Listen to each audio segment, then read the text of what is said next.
Il était une fois un homme nommé Jacques, qui vivait dans une petite ville paisible.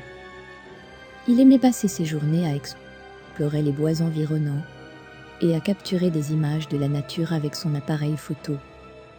Cependant, il y avait une zone interdite dans les bois qu'il n'avait jamais osé explorer. On disait qu'elle était hantée par des esprits malveillants et que des événements étranges y avaient lieu. Un jour, Jacques décida de braver cette zone interdite et de prendre des photos de l'endroit. Il se mit en route tôt le matin, espérant être de retour avant la tombée de la nuit. Mais il ne revint jamais.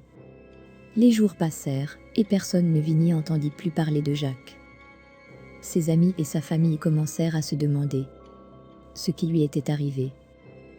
Ils décidèrent de partir à sa recherche et de pénétrer dans la zone interdite. Ils ne tardèrent pas à découvrir que cet endroit était effectivement hanté par des esprits malveillants qui avaient capturé Jacques et l'utilisaient comme cobaye pour des expériences horribles. Ils réussirent à sauver Jacques, mais il était gravement blessé et avait subi des transformations physiques et mentales effrayantes. Il ne fut jamais le même après cette expérience traumatisante. Les amis et la famille de Jacques décidèrent de brûler la zone interdite et de ne plus jamais y mettre les pieds. Mais ils savaient que les esprits malveillants étaient toujours là, attendant leur prochaine victime, et ils se demandaient s'ils seraient un jour en sécurité dans cette ville paisible, qui avait caché un tel cauchemar. Jacques était hanté par les souvenirs de son enlèvement et de ses expériences horribles. Il ne pouvait plus dormir la nuit, et il avait des cauchemars récurrents, où il se voyait encore prisonnier des esprits malveillants. Il avait également des visions étranges lorsqu'il était éveillé, comme s'il pouvait encore entendre les voix des esprits qui l'appelaient. Il commença à s'intéresser aux sciences occultes, cherchant des réponses à ce qui lui était arrivé. Il étudia la magie noire et les rituels anciens, espérant trouver un moyen de vaincre les esprits malveillants et de les chasser de son esprit. Il se mit également à fréquenter des groupes de personnes qui partageaient ses intérêts, mais ils ne firent qu'aggraver son obsession. Finalement, Jacques décida de se rendre de nouveau dans la zone interdite, croyant que c'était là qu'il trouverait les réponses qu'il cherchait. Il emmena avec lui un groupe d'amis et de membres de son groupe d'études occultes, tout prêts à affronter les esprits malveillants.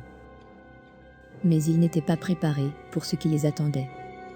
Les esprits malveillants étaient plus puissants que jamais, et ils avaient été attirés par le retour de Jacques.